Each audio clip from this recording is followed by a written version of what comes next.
This is 10x Recruiting, a podcast from MetaView. Let's get after it.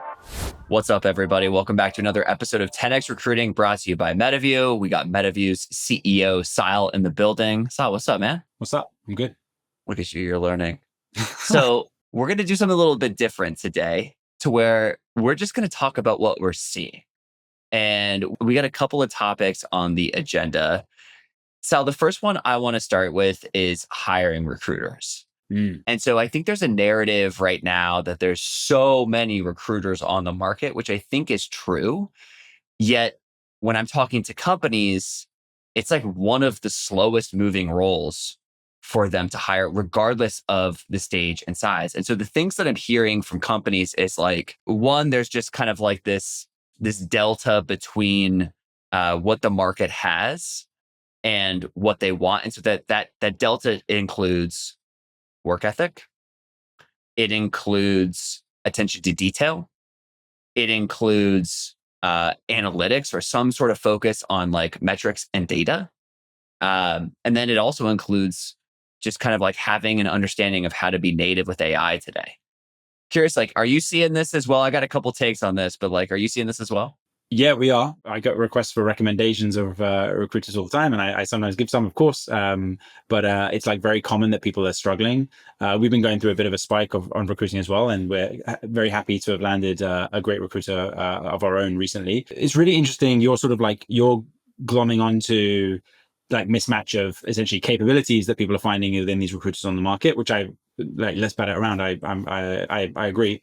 But my sort of gut is that recruiters have been so battered recently over the last like 3 or 4 years with like layoffs at like even great recruiters at really strong companies getting laid off. So like the temptation to sort of like hold down something that's like, maybe if you were someone who survived those rifts or something at this company, to then think, well, and like on average, we've got to at least accept that on average, the top performing recruiters survive the rifts, even if there's going to be exceptions. Some people got rid of, and it's just like people on a spreadsheet that again get rid of, like heartless as that seems. But on average, like the best recruiters will have stayed put during those rifts, and maybe it's just like that risk appetite just isn't there to move. Yeah, I mean, when I talk to people about this, it's one of the first things I tell them is like, oh, I got reached out to, some of this XYZ company reached out to me, right? Insert hot company name.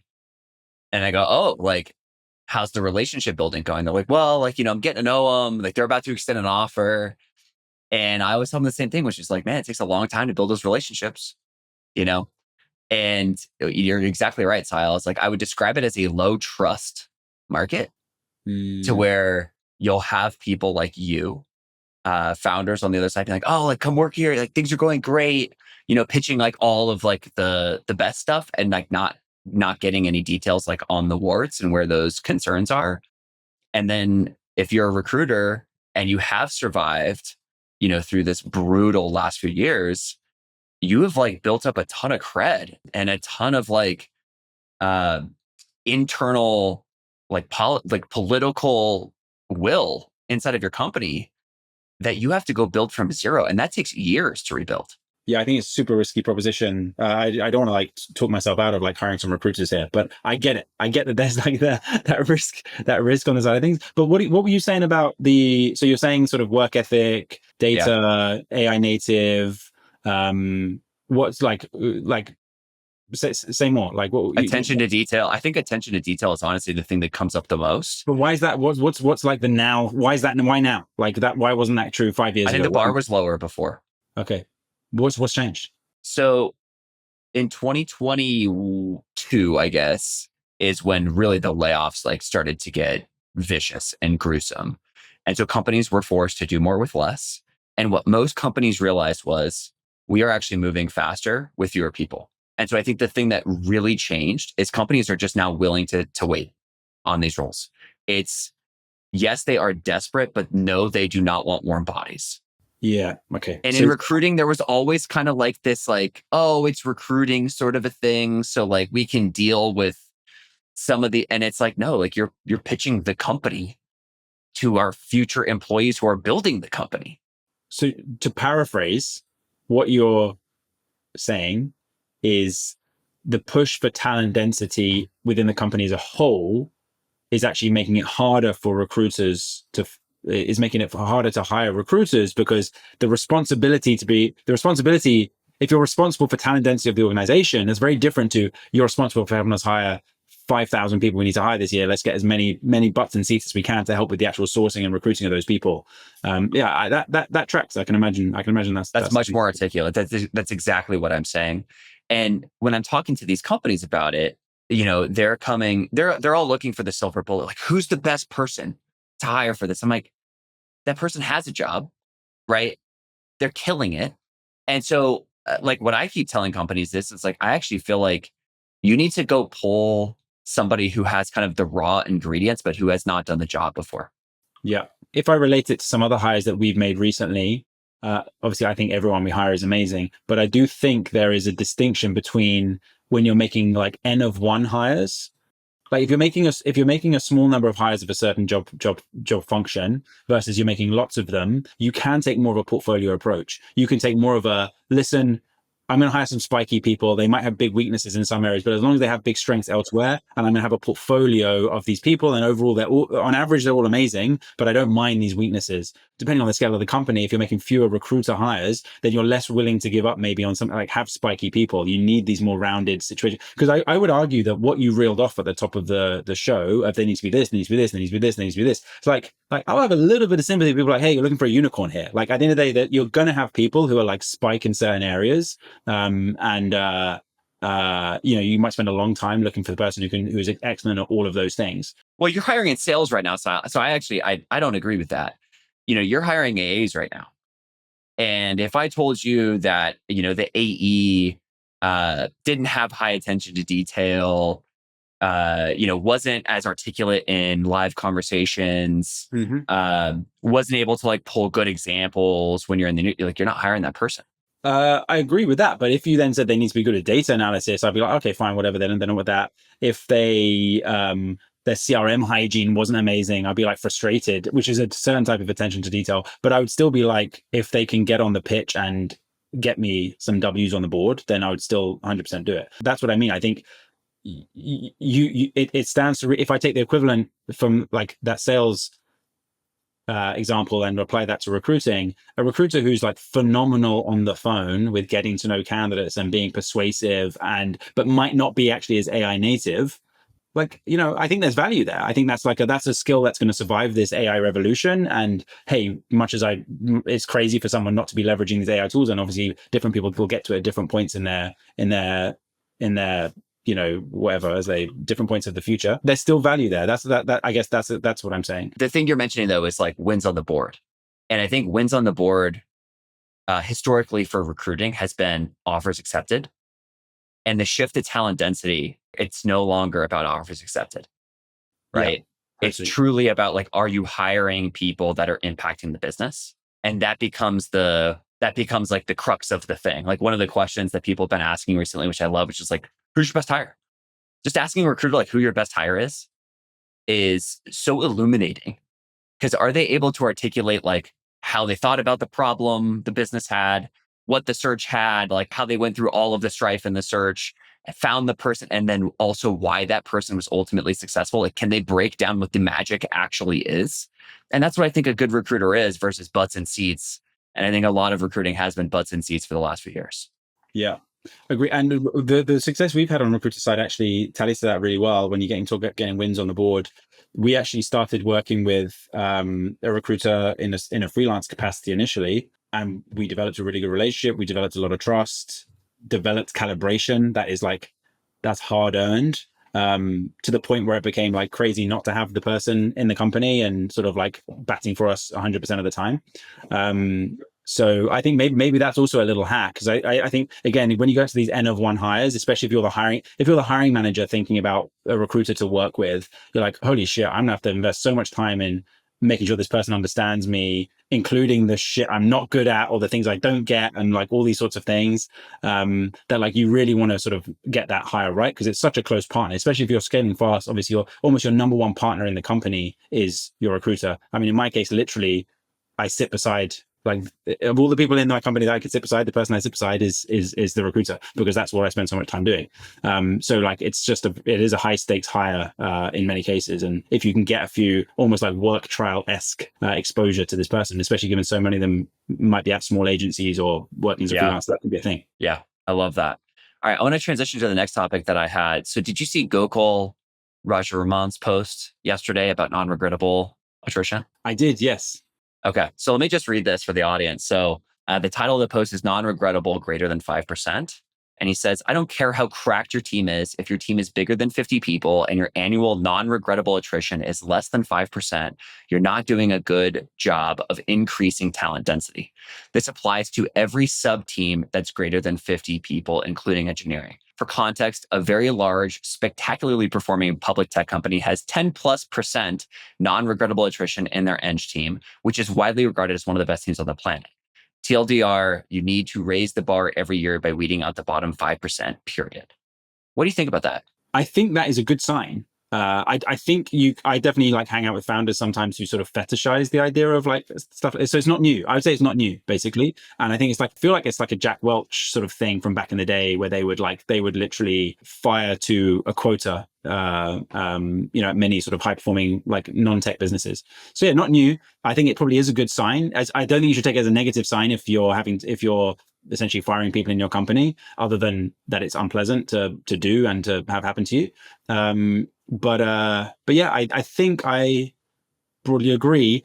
And I think if you're not seeing non-regrettable attrition, there's probably only there's two things that are the most likely. The least likely is that you're crushing it every single time, and like everyone you've hired is amazing and at parity with each other. That's the least likely. It's possible, but it's very unlikely.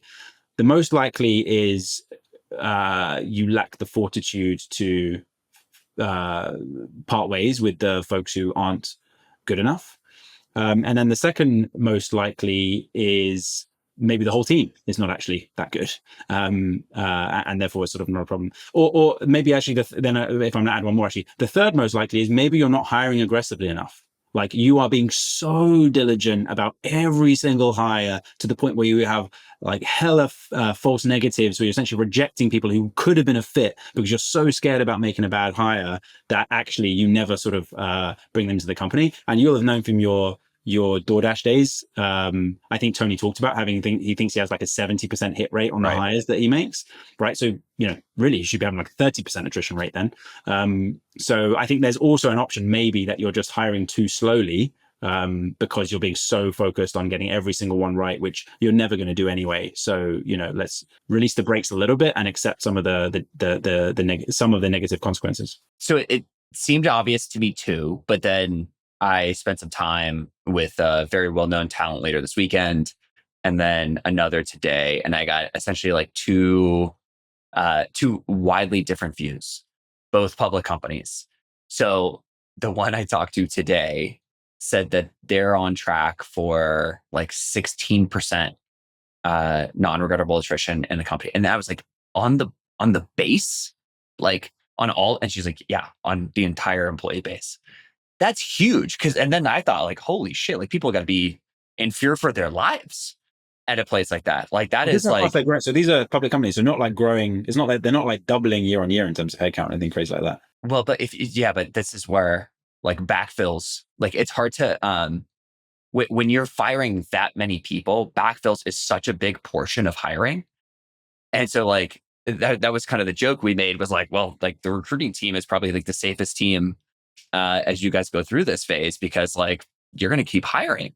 Anyways, her view of the world was like, we're ruthless, and we're trying to like be as clear about that with people in the interview process of like, if you work here, like the standards are insanely high.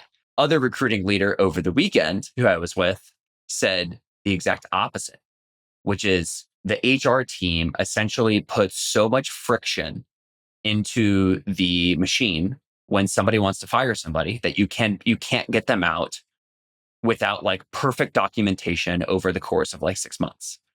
And so where that feeds for them is like they actually are moving slower on hire, and significantly slower, to the point to where it's like, to your point around false negatives, they're worried about like, we actually think we're missing people who we should be taking bets on because like you just don't have all of the information when you're making hires.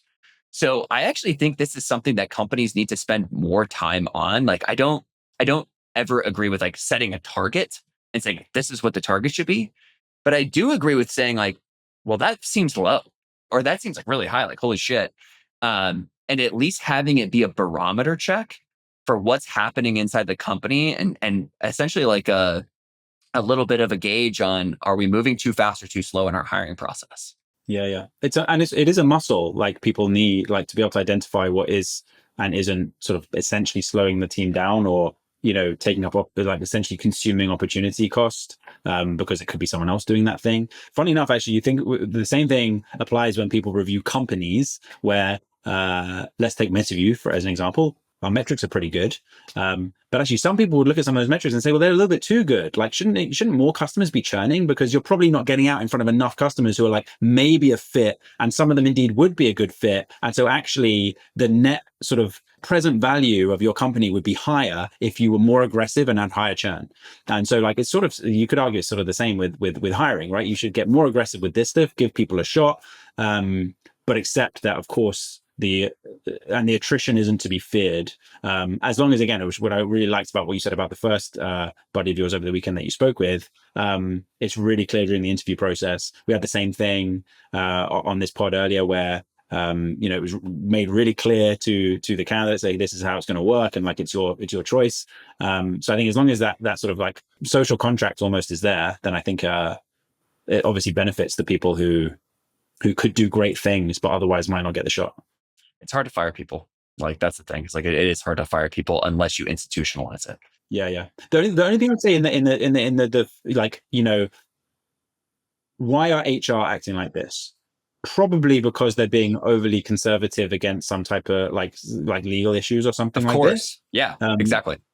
So I'd say that's the main thing. But like, if we had that person, or if we had someone from that company's the HR team on this call, they'd probably also be throwing in some other reasons, like, well, because actually we think if we can avoid this climate of fear, it's better for people's performance overall, and that's like something we think is really important, because we think in a creative industry that we're in, actually people don't perform that well when there's like a lot of fear in the air, and we think psychological safety is important. Do you buy that style? I think it's a spectrum, and like, I think like highly fear-driven cultures result in not the best outcome.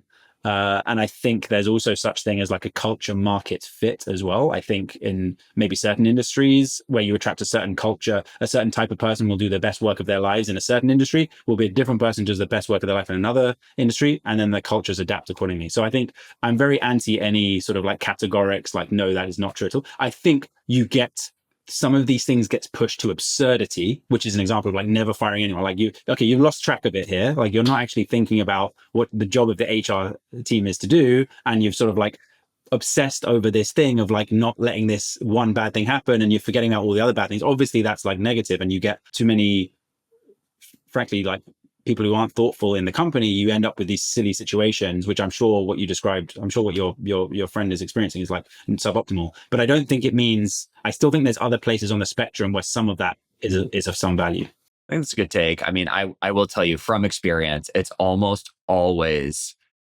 HR having some sort of legal concern, right? And that concern almost never manifests into reality. And if it does, those things become like abundantly clear, which you saw very fast in the feedback loop.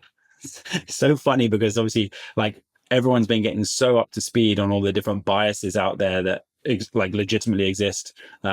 But really what that is, that's an example of like a loss aversion bias. It's like the chance that we might get sued is so high in my mind, even though that might be like some portion of money that is so much smaller than what we might gain by having a higher performing team, that you're just obsessing with the thing you might lose. And it's actually like it is a form of bias that is being exhibited there. Yep. You want to talk about compute? Yeah, computer use. So biggest thing happening in AI, probably, well, right now, but they're sort of launched. It's been around in some corners, but basically OpenAI really got behind it about 3 weeks ago or so, is computer use. So what computer use is a new modality, or essentially new protocol, whereby AI can actually use a computer on your behalf. So I'm going to take a bit of a segue, and then let's sort of come back to why this is so interesting. One of the things that's also going on in AI is people are thinking a lot about robotics. And there's two camps in when people are thinking about robots. They're thinking the robot should look like a human, or the robot should just be purpose built for like a particular task that you want a robot to do. And the people who say robots should look like a human, the reason they say that is because we've terraformed this planet. We've made this planet. We as humans can move over these land, move over the, walk the streets, use the appliances in our house, fold the laundry. We've created the world to be like a good UX for humans. So therefore, when we're building robots, we should build them like humans too, because so eventually they can fit into our world. This is sort of the same thing with computer use, where historically the way we've used AI is almost like in this new paradigm where it goes off and does things in the background and then comes back to us. And there's like a whole black box behind there. We don't know exactly how it's working. And then we get answers back from the AI. Computer use is interesting because it's essentially the AI going and using a computer to do the things that you would do, i.e. navigating websites that you would navigate. So you can now, for example, if you put this in the recruiting context, you can now walk up to ChatGPT, turn on agent mode and say to it, go and find me a former recruiting leader who is now a podcast host, sign into my LinkedIn account and see if you can find them. And it will actually spin up a virtual machine that it will show you, give you a window into. So it will show you, this is my screen. It will navigate to LinkedIn. It will say, oh, damn, I can't get into LinkedIn. Can you sign in for me? It will pass control back over to you. And then you'll sign into LinkedIn. And then it will just go and navigate the internet on your behalf. So I think the reason this is such a big, and in this case, it would find me you probably, because who better what better former recruiting leader podcast host could they find on LinkedIn than you? But the point is this idea that so much of our work as humans is clicking around the browser, basically. AI can now do that. It literally can spoof those clicks and manipulate any website you want it to. And it's just going to get better and better at doing this, to the point where, again, it's just such a good, feel the AI moment where you've asked an AI to do something and it's literally just gone and used your computer without you having to do anything. You go and have a cup of tea, grab a coffee, speak with your buddies. If it's a really long task, go and have a round of golf and come back and the thing will be done. And it will have just used your computer to go and do it. And it's just, it's a real breathtaking moment when you take it for a spin. And I think just a whole bunch of opportunities occur to you when you see it in action. That's interesting. So to go back to your analogy that kicked it off, which is this is how we've always done it. And so I'm assuming that analogy ties into, we don't actually know what this outcome might be because it's probably going to do things much differently than we've approached the problem. Well, 100%. I don't know. Yeah. That's even the bigger so what, which is because I'm not telling it, hey, click on the search bar, type in Nolan, I'm not giving the instruction. It is just figuring it out. And so what it'll end up doing, obviously that was maybe a bit of a crappy example, but for any task you give it, it will go and find its own way to complete this. But the point is it has access to all the same tools you do. It has access to whatever, whether it's your LinkedIn account or whether it's go to Figma and design this thing. And so it's just pretty crazy to see it literally figuring out in real time. Oh, this button probably does this. Oh no, it doesn't do that. I was wrong. Maybe I'll click on this thing instead. And it literally gives you this real time, almost like a commentary of what it's doing, and how it's trying to figure out what to do. And of course, it will just get smarter and smarter over time and learn how to use these tools. Have you used it yet? Yeah, I use it a lot. What example, what credentials have you given it? I've done the example that I've used it for, what I described there, which is essentially some form of list building or searching for candidates. Yeah, searching candidates on LinkedIn.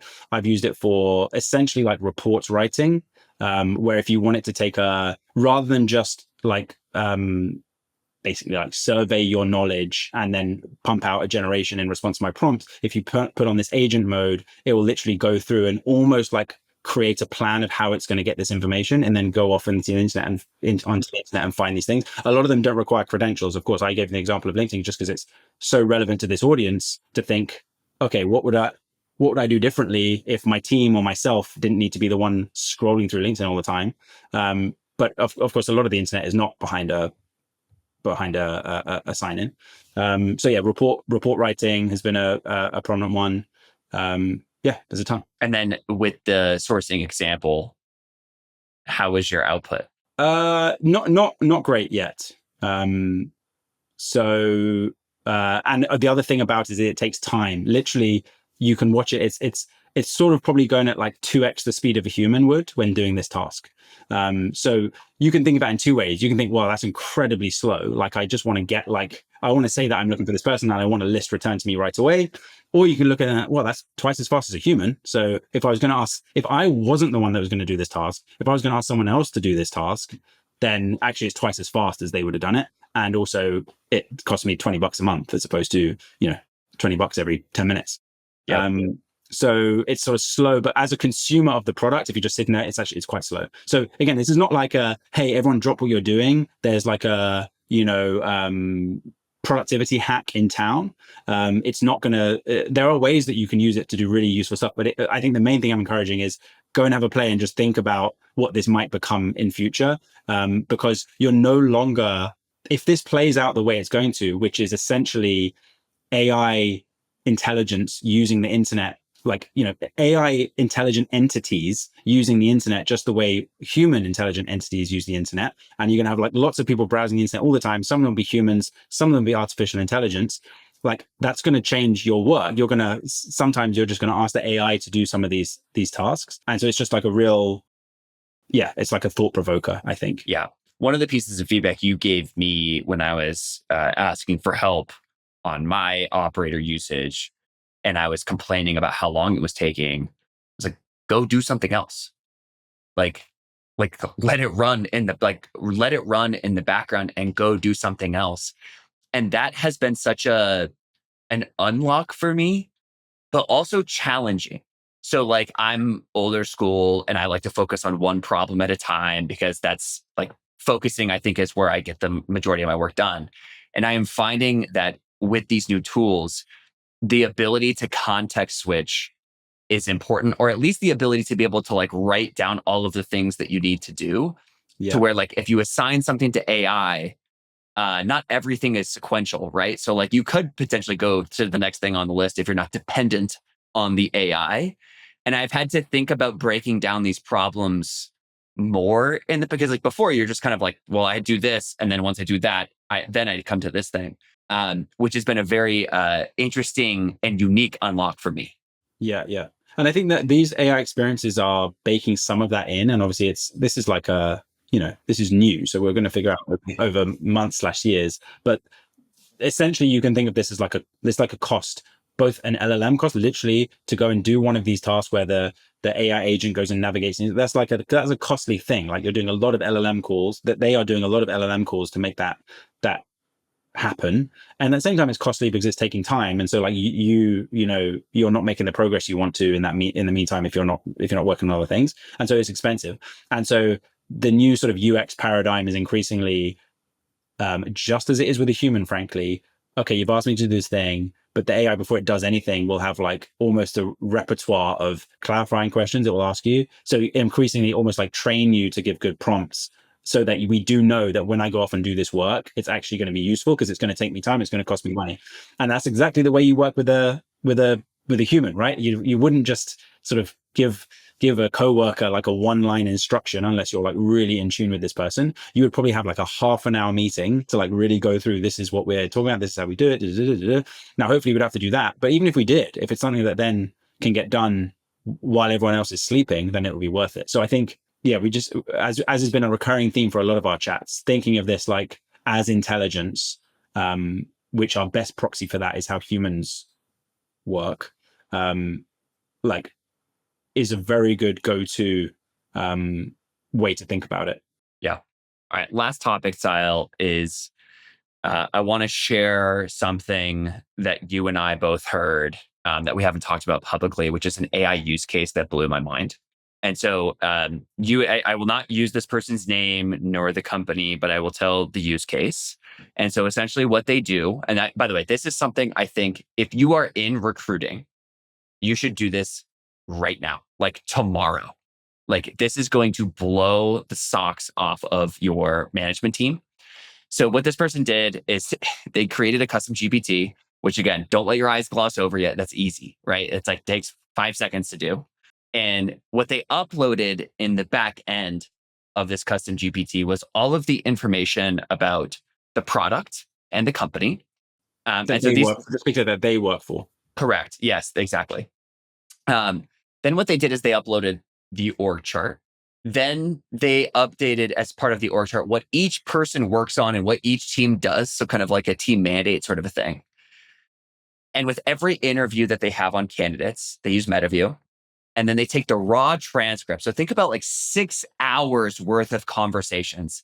In addition to like the intake meeting that they had with the hiring manager, they put it into the custom GPT and they go, hey, tell us what you think about how this person's going to fit in. Like, what are the green flags? What are the yellow flags? What are the red flags? And Sile, when this person showed it to us, I felt like I saw the inside of the Matrix. I was like, holy shit.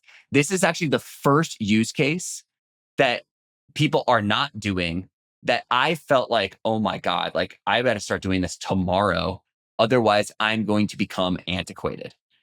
What did you think when you saw it, and what's your take on it?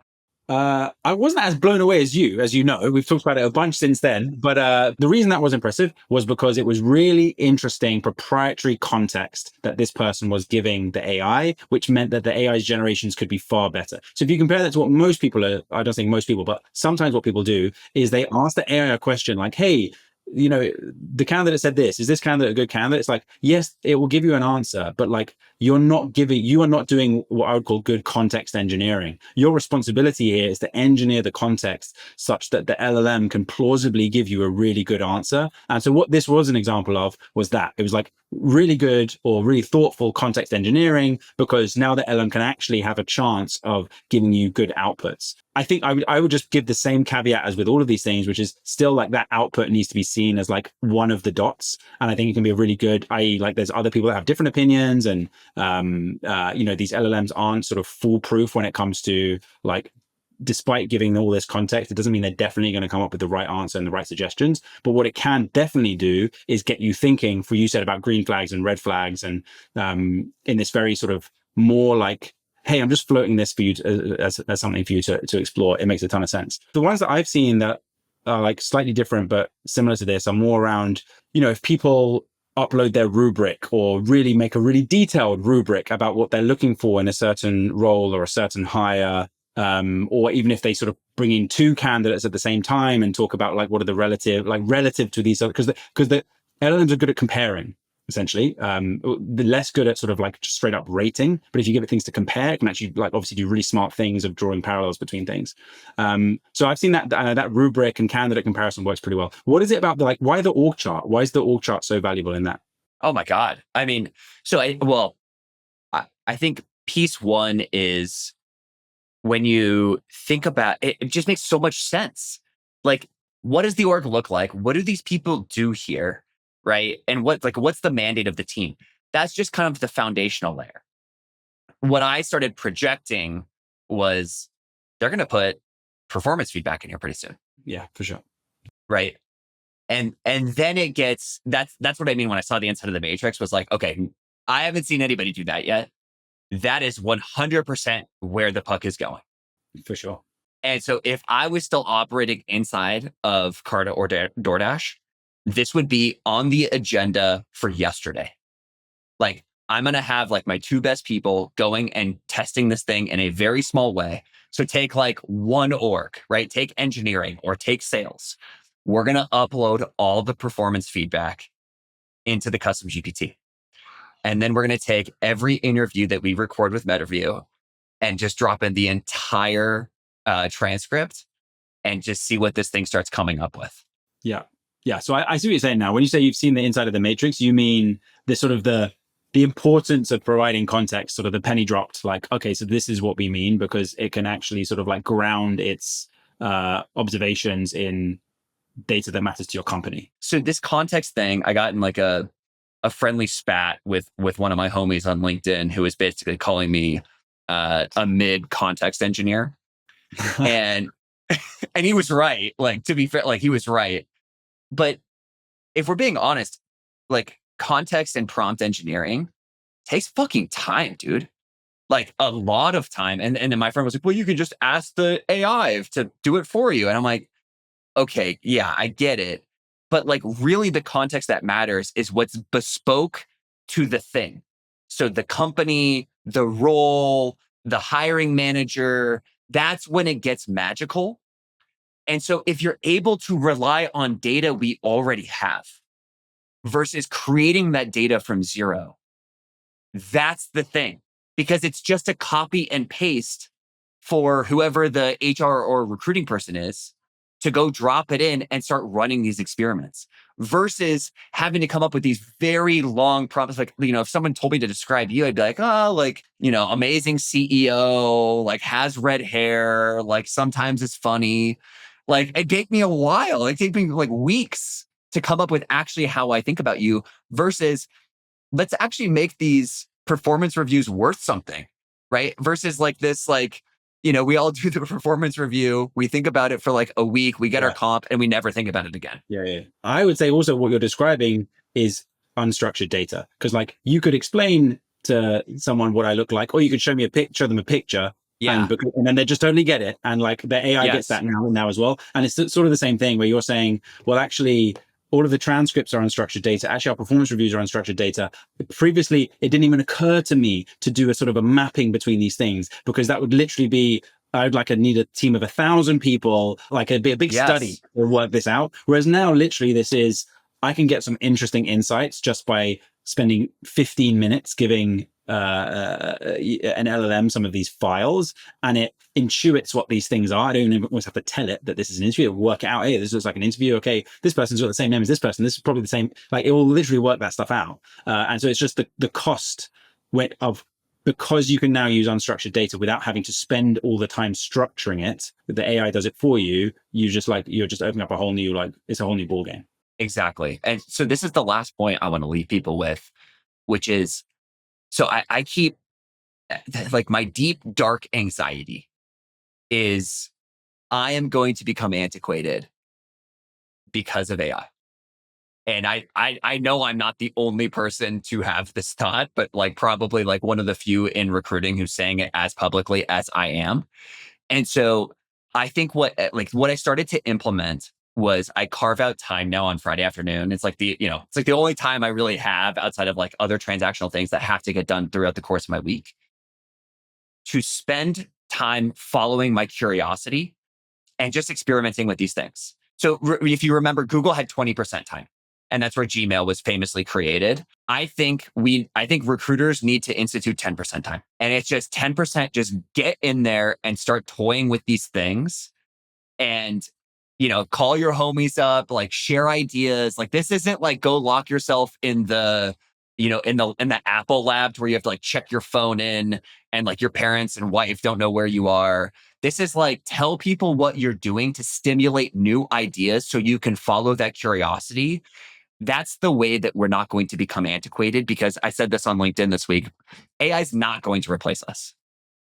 Somebody who is good at using AI will. Truth. So let us know what you guys think about this episode. We're going to do this a bit more often because Sile and I have many things that we want to say that we're not finding time for. And if you guys have ideas on things that we should cover, hit us up. Thanks, guys.